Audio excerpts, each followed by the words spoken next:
Hello. Elise Reed, how are you doing? I'm good. How are you? I'm good, thanks. It's your first time on Empire Universe Media, so welcome, Thank you very much. Thank you for having me. and thank you for taking your time. Yeah, no problem. Anytime. Yeah, so I just want to jump right into it before I get start to get to know you here. So you just fought a few weeks ago. I understand the fight with Corey McKenna was supposed to happen a few weeks prior, but then you go and you fight her in her hometown. So not only did you win, you get the win, but you also fought in her and kind of like her home crowd. So can you talk about the win and how that made you feel, and talk about how the feeling of beating her in her home crowd? Yeah. I think looking back on it, I probably gave it a little bit higher of a situation than it actually was. Because like you said, I was definitely the underdog, not supposed to win, and then to do it in London in this huge arena. I mean, the fans were electric. It was surreal. It was absolutely surreal. I had my headphones in, so the weigh-ins were great. I thought I was going to get a little bit bigger of a boo than I did. So the weigh-ins were fine, felt real revved up, ready to go. And then walking out into the cage, or into the octagon, so calm, peaceful. At, I expected myself to get anxious. And it was just completely opposite. I went over to my coach before it even started. I said, I feel like this is like another almost sparring session.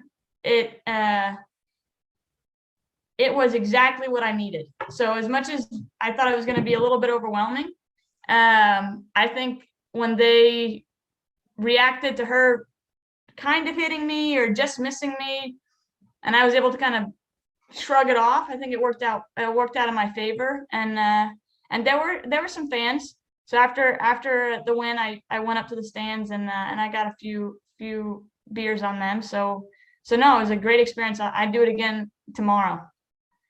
Well, you talked about being an underdog. I understand you're very confident in your abilities, but did that boost any confidence after that fight, knowing that you come in and you beat her in front of all those fans?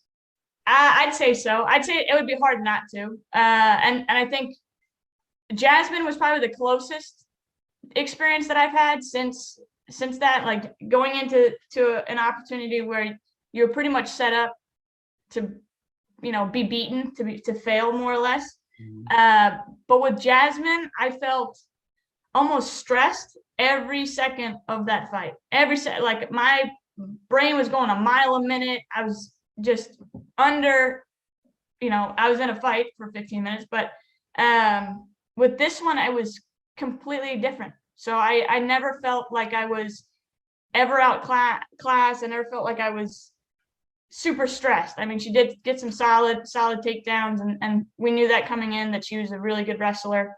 Mhm. But I was able to stand back up and land my right hand over and over again. So yeah, I'd say that this is probably the biggest boost, definitely mentally going into the next one, because everything was stacked against me more or less.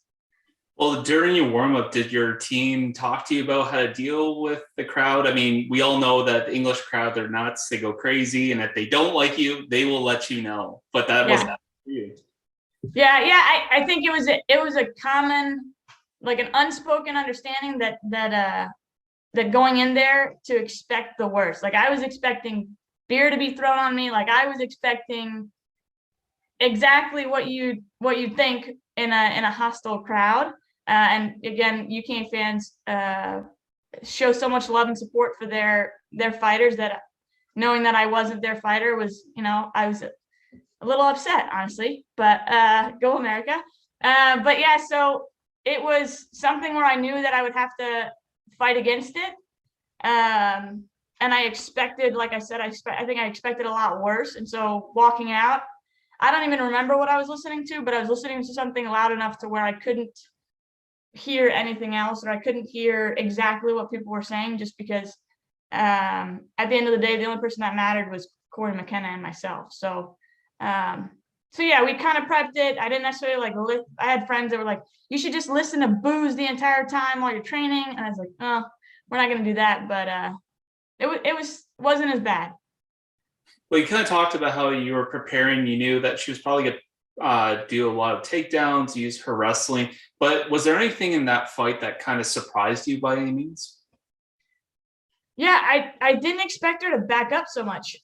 I didn't expect her to be so reserved. I really thought like I had the reach. She didn't have striking. I think she thought she was a better striker than she was, but she didn't have the striking. So I expected her to really shoot and drive forward to close the distance really quickly.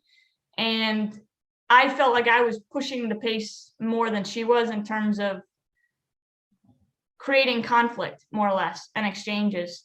So that was something I was surprised with, because we had practiced a lot of keeping the jab there, keeping my hand low, knowing that she's going to come shooting, and then to work backing up and lateral movement. So I'd say after the maybe first 2 or 3 minutes, I didn't really see much pressing forward at all from her. And that was what I was surprised with. And it being your second fight in the UFC, it was your first win. Did you have any pressure going into the fight, knowing that? And if you did, is that pressure kind of relieved now? Yeah, I think everybody that gets into the UFC has that.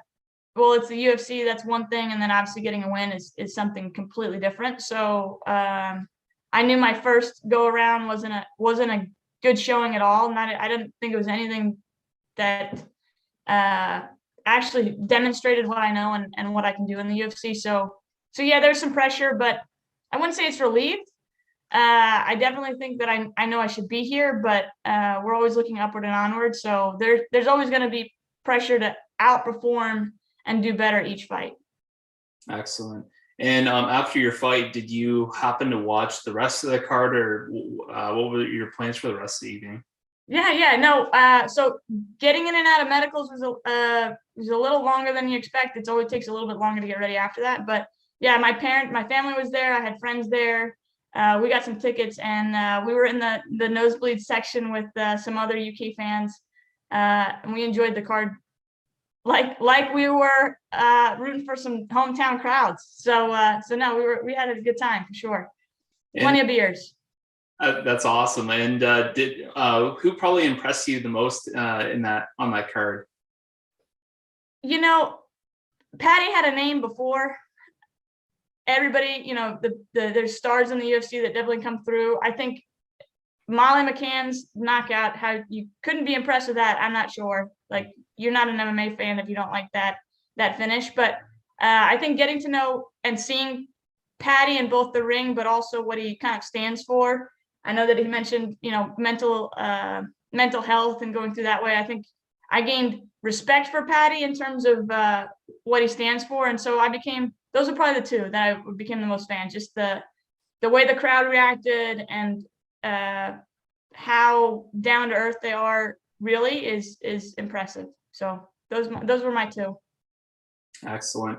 Yeah, no, and I think in it, a lot of fans, I don't know if you read a lot on social media, a lot of media outlets have really talked about, they thought in their perspective, their opinion, UFC London was one of the best non-pay-per-view cards, at least of 2022 or of in the last couple of years.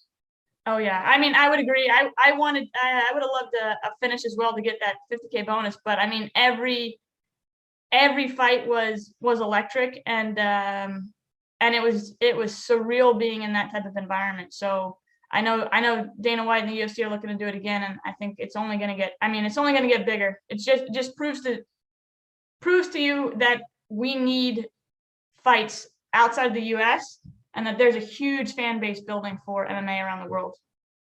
Absolutely. I do want to talk a little bit about your career here. As this is your first time on Empire Universe Media, I just like to know the roots. I mean, go back to the roots here. Like, what got you into MMA and combat sports at the beginning? Yeah, I joined at 6 years old. Wanted to be a Power Ranger. I liked the red one, but I was okay with the yellow one because she was a girl. Yeah, I mean, I started just with Taekwondo. It was like moth to a flame. I loved the discipline. Obviously, we got to spar, and ironically enough, I hated sparring when I was a kid. I would cry every time I put our gear on, and I would be the stupidest spar and run into people as they kicked me. So I got a lot of abuse when I was younger with Taekwondo, but that's how it started. I just became a really intense competitor. We did a few kickboxing, full contact kickboxing matches. And that's really where it all came alive, where I realized that this is something I'm good at. And I get pretty mad if you hit me and I can't hit you harder. So MMA became a perfect outlet for that. Now, Then the rest is history. Then we just kept getting some W's. yeah. Was it like the kickboxing that kind of opened everything up, or did you just jump right into MMA, or was there a specific like fighting style that you kind of possessed at the beginning? Yeah, so I think my coach is from Tiger Schulman's. He learned karate and he sparred karate. And they from what he tells me, they had this like MMA mix where they had guard, mount, and I want to say side guard, but it was like the 3 positions. And you pretty much get there, you get 10 seconds, which you can't do it, like 10 seconds is nothing. But you can do 10 seconds on the ground, and then you stand back up. So it's kind of like Kyokushin plus more, updated karate style sparring. And that's what I would do. I'd do tournaments. So probably 2-3 times a year, we do tournaments. And I did pretty well with that. And then we started doing full contact MMA or kickboxing at the school. And I just, you just make it more realistic and put more on the line, because now they're punching in the head, and it makes it a little bit more tough, more difficult. So my base is definitely Taekwondo karate style sparring that led to this. Well, and I think with a lot of things like karate, depending on the type of karate you're taking, a lot of people don't understand that karate does open up that world to MMA, because you have your trips, you have your inside trips, you have all these tools that kind of open the gateway to MMA. Do you feel like that's what really helped you transition in the whole broad of mixed martial arts?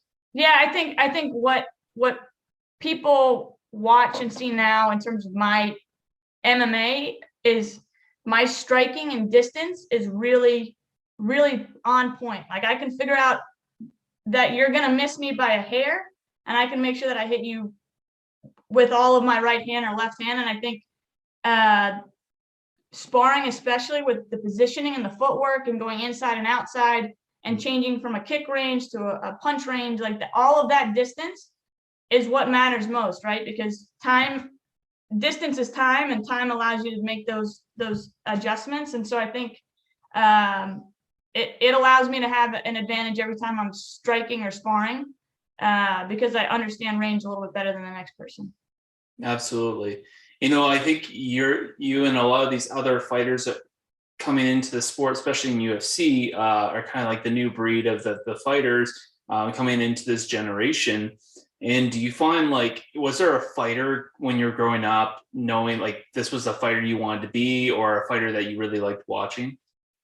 So female fighting for me, I think I want to say I was already amateur or starting when Ronda Rousey came about, and really I really saw female in MMA. I don't think I had thought about it beforehand, but guys like GSP and Frank, like Couture and Chuck Liddell, those are the dudes that I watched and I was inspired by in terms of MMA. I mean, the GSP and the mentality that went about training changed the game and what people did with MMA, right? It was either you're a striker or you're a wrestler, or it was just throwing 2 people at each other. And he was so methodical in how he trained, where he's like, I know that I need to step it up again, and I need to step it up again. And he was just a world-class athlete and champion, really. And then to come back from retirement and fight Bisbing, and I mean, it was just you had some really good guys there. So I think that's what really sparked it for me. Obviously I like strikers. I like to watch people, I think that's the exciting part of a fight. I'm just biased in that regard. So I think strikers really, really have done it. In terms of currently, Rose, I mean, she's just a beast. She was somebody that I watched. Joanna was somebody that I watched. That you look at them and you're like, yep, they're fast. They understand it. They kind of have this fight IQ that's better than most. And so those are the 2 female fighters that I've plugged in. Rousey, you can't deny her either, because she started it all. But Yeah, I'm biased to striking. Well, and I think that there's an idea like how much women's MMA has grown, and just I would even say the last 2 years. There's no longer just that one female fighter. Of course, Nunes, Valentina Shevchenko, Yeah, Rose Shevchenko. Namajunas, they've all kind of taken the throne for those three divisions in the UFC. But you're seeing a lot more of these girls coming in, and a lot of these girls are showing night in, night out that all it takes is one right move and they can become champions. Yeah. It's really showing the depth of the divisions. And I think it's great to see that for the women's sport. So how excited does that get you now that you're in the UFC and you can face all these girls and really grow as a fighter and a person? It's a dream. It's like a real martial artist is always working to make themselves better and learn more and just understand more. And I think the fact that it's not a one-trick pony anymore in women's MMA, where you have to be well-rounded, you have to be able to provide strengths in all areas. It inspires me to get better. And then to see a few steps above me is like Gedalia and Herrig and the people that I watched getting into MMA. I mean, it's I'm a fan. I'm still a fan. As much as I'm a part of now this whole rise on it, I'm still a fan because, like you said, I think we're looking at now women's MMA and that there's such a basis now, right? Because they really just came in with Ronda Rousey. Men's MMA has been there since eternity, and so now you're finally seeing that there's well-rounded people in men's, and it's coming now to women. So it's inspiring. It's also scary a little bit because there's some work to be done.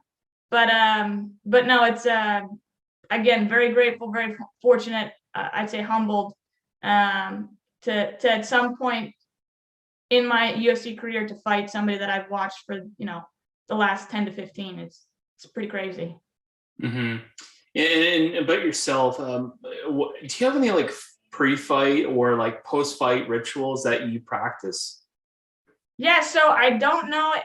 Somebody said that they saw it. I try to keep it quiet, but they said that it was shown. I will always hit myself first. So it may seem like stupid, but I'll bite down on my mouthpiece probably.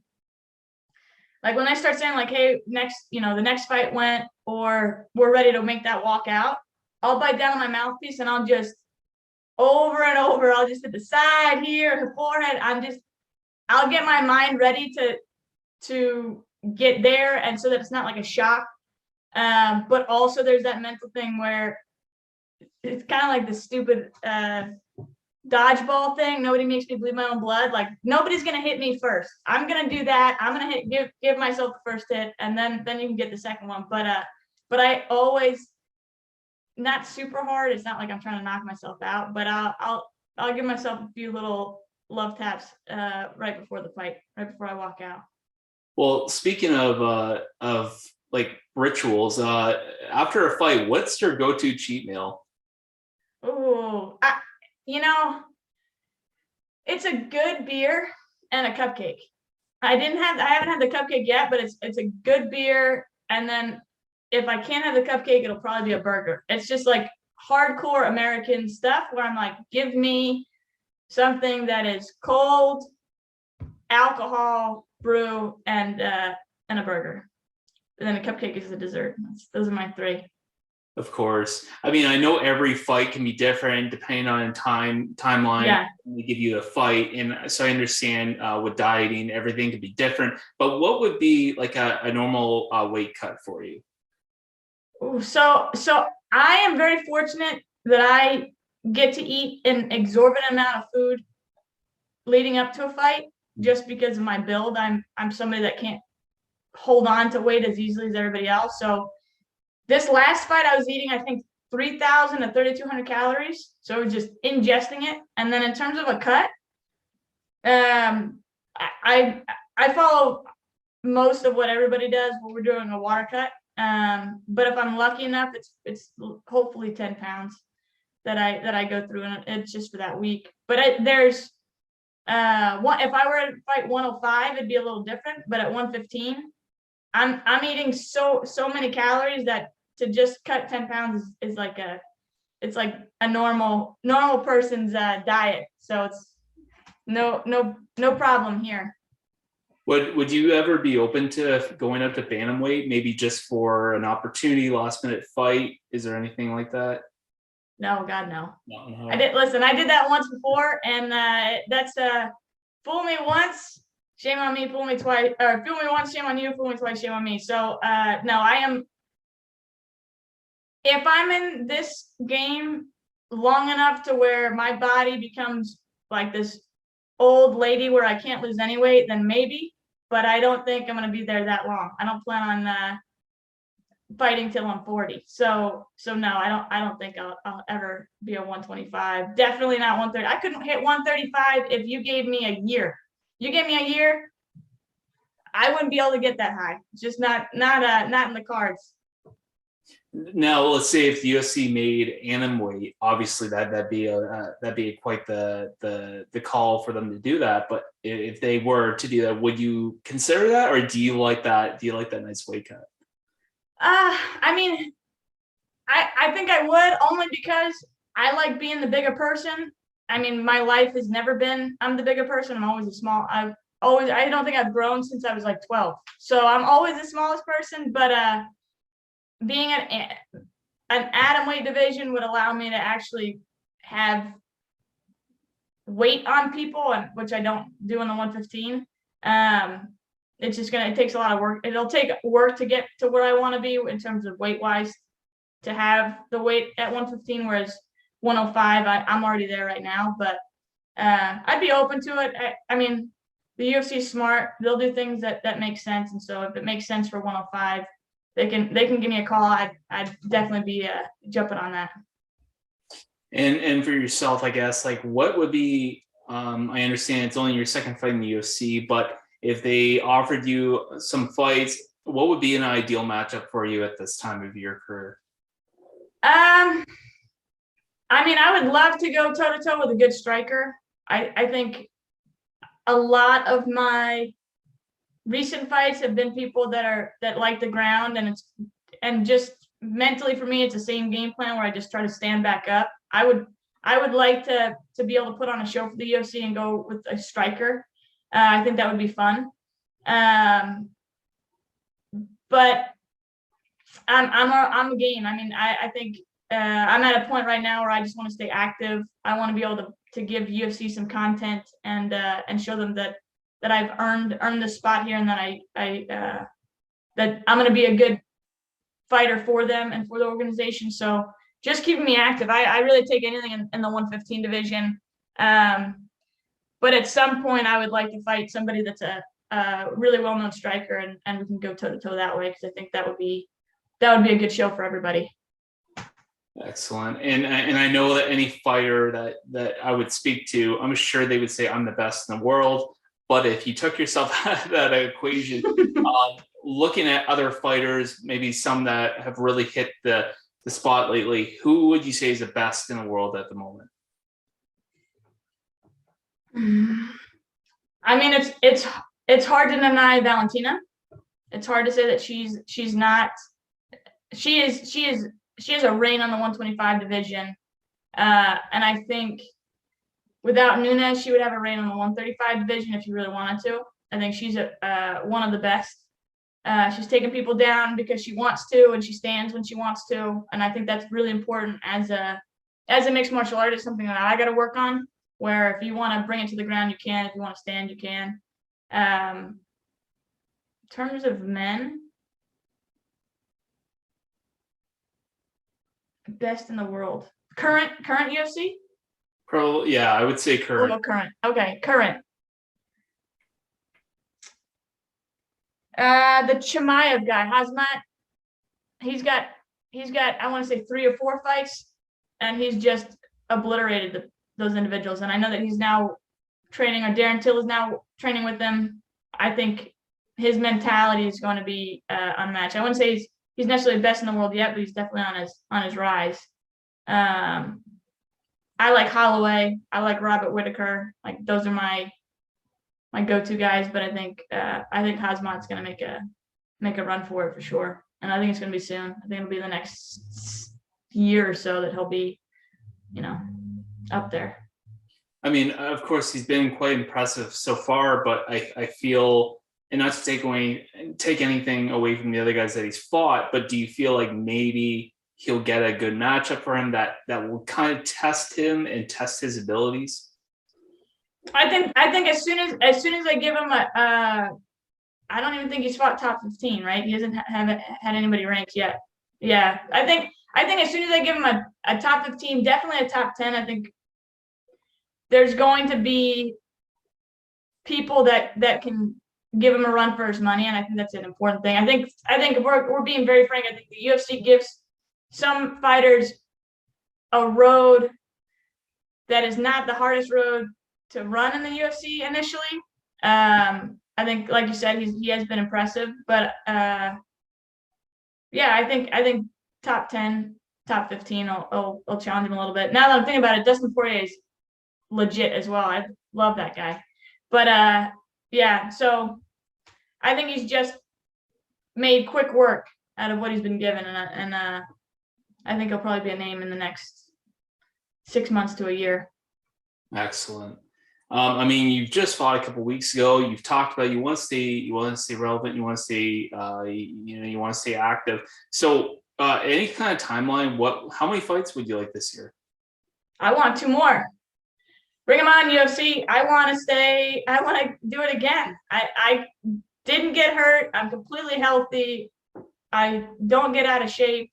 I've already told my manager I'm ready for a short notice. Somebody bows out, they want us to jump in. Like, I'd like to have my next fight before the end of June, latest mid-July, and then do another one come October, September, and I'll just keep running it in. I mean, this isn't a time to slow down, so I'm ready to put the pedal to the metal for sure. Excellent. Well, Elise, it's been a pleasure having you on the media here. I appreciate you taking your time again for coming on and letting me interview you. I love to do it again. Yeah. So again, thank you again for your time, and we'll, hopefully you get yourself a fight soon, and we'll talk again. Perfect. Thank you, Luke. No, it's been amazing. Thank you.